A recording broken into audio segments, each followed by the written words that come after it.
যাদের জন্ম ভালো না, নানার বাড়ির খোঁজ পাওয়া যায় না, এরা এই ইসলামের সাথে বিদ্বেষ পোষণ করে। আপনারা মনে হয় আমার কথা বুঝতেছেন? হ্যাঁ, আমার কথার মধ্যে একটু কেনায়া বেশি থাকে, এরপরে আবার তাসবিহ থাকে, ইস্তেআরা থাকে, এগুলা ইলমি পরিভাষা। জন্ম ভালো, জান্নাতি মাটির থেকে সৃষ্টি, জান্নাতি মাটি পবিত্র, আম্বিয়া আলাইহিস সালামের মানসিকতাও পবিত্র। এই জন্য ওনাদের মনকে আর নফসকে স্বাভাবিকভাবে সেরে দিলে এটা সওয়াবের দিকে যায়, গুনাহের দিকে যায় না। যে কারণে আম্বিয়া আলাইহিস সালাম কোনো গুনাহ করতে পারেন না, গুনাহ করেন না, আল্লাহ গুনাহ করতে দেন না। এটা হলো 1 নম্বর কারণ। 2 নম্বর কারণ হলো আম্বিয়া আলাইহিস সালাম সব সময় আল্লাহ পাকের জালাল আর জামালকে দেখে থাকেন। আল্লাহ পাকের জালাল আর জামাল খুব মোহাব্বত, আদর, ভালোবাসা দেখে থাকেন। আনতা আবুদাল্লাহ কান্নাকা তারাহু ফাইন লাম তাকুন তারাহু ফাইন্নাহু ইয়ারাকা। যেহেতু আল্লাহ পাক রব্বুল আলামিনের জালাল আর জামাল আম্বিয়া আলাইহিস সালাম দেখে থাকেন, তা আল্লাহ পাকের সামনে গুনাহ করা সম্ভব নয়। এজন্য আম্বিয়া আলাইহিস সালাম গুনাহ করেন না। রাসূল আকরাম সাল্লাল্লাহু আলাইহি সাল্লামের সিরতের সর্বপ্রথম কথা হলো, এবং অন্যান্য সব আম্বিয়া আলাইহিস সালামের সিরতের সর্বপ্রথম কথা হলো যে হযরতে আম্বিয়া আলাইহিস সালাম নবুয়তের পূর্বে এবং নবুয়তের পরে ওনারা গুনাহের থেকে মাসুম। বড় গুনাহ তো নয়, ছোট গুনাহ ওনারা করেন না, আল্লাহ ওনাদেরকে দিয়া গুনাহ করান না। এটা হইল সর্বপ্রথম সিরতের সর্বপ্রথম কথা। কেন?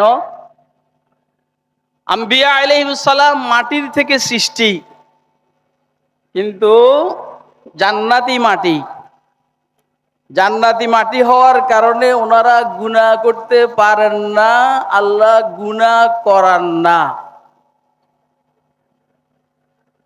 আসল ভালো, আসল ভালো।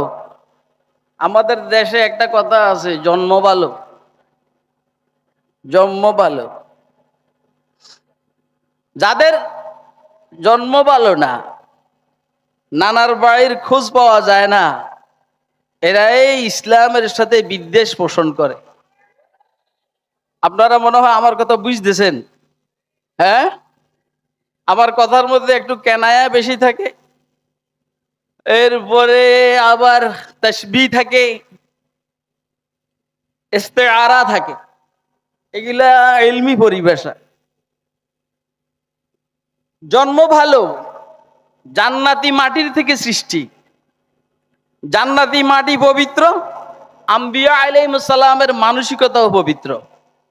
এই জন্য ওনাদের মনকে আর নফসকে স্বাভাবিকভাবে সেরে দিলে এটা সওয়াবের দিকে যায়, গুনাহের দিকে যায় না।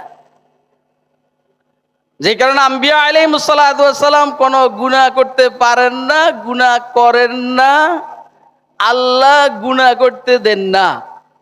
এটা হলো 1 নম্বর কারণ। 2 নম্বর কারণ হলো আম্বিয়া আলাইহিস সালাম সব সময় আল্লাহ পাকের জালাল আর জামালকে দেখে থাকেন। আল্লাহ পাকের জালাল আর জামাল খুব মোহাব্বত, আদর, ভালোবাসা দেখে থাকেন। আনতা আবুদাল্লাহ কান্নাকা তারাহু ফাইন লাম তাকুন তারাহু ফাইন্নাহু ইয়ারাকা। যেহেতু আল্লাহ পাক রব্বুল আলামিনের জালাল আর জামাল আম্বিয়া আলাইহিস সালাম দেখে থাকেন, তা আল্লাহ পাকের সামনে গুনাহ করা সম্ভব নয়। এজন্য আম্বিয়া আলাইহিস সালাম গুনাহ করেন না। আপনারা মনে হয় আমার কথা এখন বুঝতেছেন না? বুঝতেছেন? আম্বিয়া আলাইহিস সালাম, আপনি আপনার বড় ভাইয়ের সামনে কোনো অপরাধ করতে পারেন না, পারবেন না। আপনার আব্বার সামনে আপনি অপরাধ করতে পারেন না, পারবেন না। আপনার শায়েখ ও মুর্শিদ উস্তাদের সামনে অপরাধ করতে পারেন না, পারবেন না। আল্লাহর সামনে আম্বিয়া আলাইহিস সালাতু ওয়াস সালাম অপরাধ কেমনে করেন? যেহেতু আম্বিয়া আলাইহিস সালাম আল্লাহ পাকের জালাল আর জামাল দেখে থাকেন, এই জন্য ওনারা গুনাহ করতে পারেন না, আল্লাহ গুনাহ করান না, ওনারা গুনাহ করেন না। যদি কেউ বলে যে পয়গম্বরকে দিয়ে আল্লাহ পাকে পাকে গুনাহ করান, এই জন্য যেন পয়গম্বরকে মানুষ খুদা মনে না করে, এ একরকম জাহেল। এখন যে এই কথা বলছি আপনারা এটা বুঝেন নাই। অনেক স্কলার, উস্তাদবিহীন স্কলারের বক্তব্য হলো যে পয়গম্বরকে দিয়ে আল্লাহ গুনাহ করান নবুয়তের পরে, ও যেন মানুষ পয়গম্বরকে আল্লাহ মনে না করে। পয়গম্বরকে আল্লাহ মনে না করার জন্য কি গুনাহ করতে হইব? এর তো বোম্বিং হবে না, এটা এমনি, এটার দিকে তাকানোর দরকার নেই। আম্বিয়া আলাইহিস সালাম খানা খান, আল্লাহ খানা খান না। ঘুমান, আল্লাহ ঘুমান না। বিবাহ শাদী করেন, আল্লাহর কোনো বিবাহ শাদী নাই। তো আম্বিয়া আলাইহিস সালামকে জানো আল্লাহ মনে করা না হয়, এই জন্য গুনাহ করাইতে হবে, এটা জরুরি না, এটা একটা বান্তর কথা। এই জন্য একজনে বলছে, মা মজনু হাম সবক বুদি মে দর দিওয়ানে ইশক উ বসারা রফত মাদর কুচহা রুসওয়া সুদেম। যারা পয়গম্বরদের ইসমত নিয়া, ইসমত আম্বিয়া নিয়ে উল্টা পাল্টা করে, এরা আর মির্জা কাদিয়ানির মধ্যে অতটা ব্যবধান নাই। কথা কয় না কেন? নামের শুরু দিয়ে ইসলাম লাগাইলে ইসলাম হয় না, শেষে দিয়ে ইসলাম লাগাইলে ইসলাম হয় না। ইসলাম দিলের ভিতরে ঢুকতে হবে, ঈমান দিলের ভিতরে ঢুকতে হবে, ইসলাম শরীরে লাগতে হবে, তবে মুসলিম, তবে মুমিন। বুঝেন নাই আপনারা? কয় যে আমি আর মজনুন দুজনেই প্রেমের দপ্তরের কি বলা হয়, পথিক, প্রেমের পথের পথিক।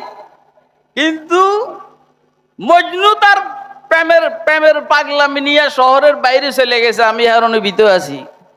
তো বলেন কি, কাদিয়ানি 2 নম্বরে নিয়ে ইসলামের থেকে বাইরে গেছে। আর যারা পয়গম্বরের ইসমতের বিরুদ্ধে কথা বলে, তারা ইসলামের ভিতরে আছে, তবে আহলুস সুন্নাহ ওয়াল জামাতের অন্তর্ভুক্ত না। এখন কি বুঝছেন কথা আপনারা? মা মজনু হাম সবক বুদি মে দর দিওয়ানে ইশক উ বসারা রফত মা দর কুচহা রুসওয়া সুদে। 3 নম্বর, আম্বিয়া আলাইহিস সালামকে আল্লাহ রাব্বুল আলামিন গুনাহের থেকে হেফাজত করেন, এই জন্য ওনারা গুনাহ করেন না, করতে পারেন না, আল্লাহ করান না। এটা হলো পয়গম্বরদের ব্যাপারে, বিশেষ করে রাসূল আকরাম সাল্লাল্লাহু আলাইহি সাল্লামের ব্যাপারে আমাদের প্রথম আকীদার প্রথম বিশ্বাস এবং সর্বপ্রথম এটা যদি ঠিক হয়, হুজুরের নামাজ ঠিক, হুজুরের রোজা ঠিক, হুজুরের হজ ঠিক, হুজুরের যাকাত ঠিক, সবকিছু আমাদের জন্য উসওয়ায়ে হাসানা। রাসূল আকরাম সাল্লাল্লাহু আলাইহি ওয়াসাল্লামের সিরতের সর্বশেষ কথা যেটা, সেটা হলো হুজুরের পরে আর কোন নতুন নবীর আগমন ঘটবে না। কথা কয় না? এটা হলো সিরতের সবচাইতে দামি কথা। জাতীয় সিরত কমিটি এটার সাথে খতম নবুয়ত আন্দোলনের সম্পর্ক আছে। সিরতের সর্বশেষ কথা, সবচাইতে হাই লেভেলের কথা হইল মুহাম্মদ আরবি সাল্লাল্লাহু আলাইহি সাল্লামের পরে আর কোন নতুন নবীর আগমন ঘটবে না। কেন ঘটবে না? আল্লাহর কাছে কি নাই? থাকলেও আল্লাহ পাঠাইবেন না। কেন পাঠাবেন না? কেন? হুজুরের নাম হলো সিরাজুম মুনীর। ইয়া আইয়ুহান নবী ইন্না আরসালনাকা শাহিদান ওয়া মুবাশশিরান ওয়া নাযীরা ওয়া দাঈয়ান ইলাল্লাহি বিইذনিহি ওয়া সিরাজুম মুনীরা। সূর্য এবং আলো দানকারী। খেয়াল করেন কথা, সূর্য এবং আলো দানকারী। সূর্য শুধু আলো দেয়, আলোকিত সূর্য এটা না, অন্যদেরকে আলো দিয়ে চন্দ্র বানায়, নক্ষত্র বানায়। মুহাম্মদ আরবি সাল্লাল্লাহু আলাইহি সাল্লাম নবুয়তের আকাশের সূর্য, যেহেতু নবুয়তের আকাশের সূর্য মুহাম্মদ আরবি সাল্লাল্লাহু আলাইহি সাল্লাম, সেহেতু সূর্য উঠার পরে আর কোনো চন্দ্র আর নক্ষত্রের দরকার হয় না। আপনারা আমার এই কথাটা বুঝেন নাই? এই কথাটা খুব গুরুত্বপূর্ণ কথা। সিরাজাম মুনীরা, নতুন কোন দলিলের প্রমাণের দরকার না। আল্লাহ নিজে বলছেন মুহাম্মদকে আমি সূর্য বানাইছি, যে চন্দ্র বানায়, যে নক্ষত্র বানায়।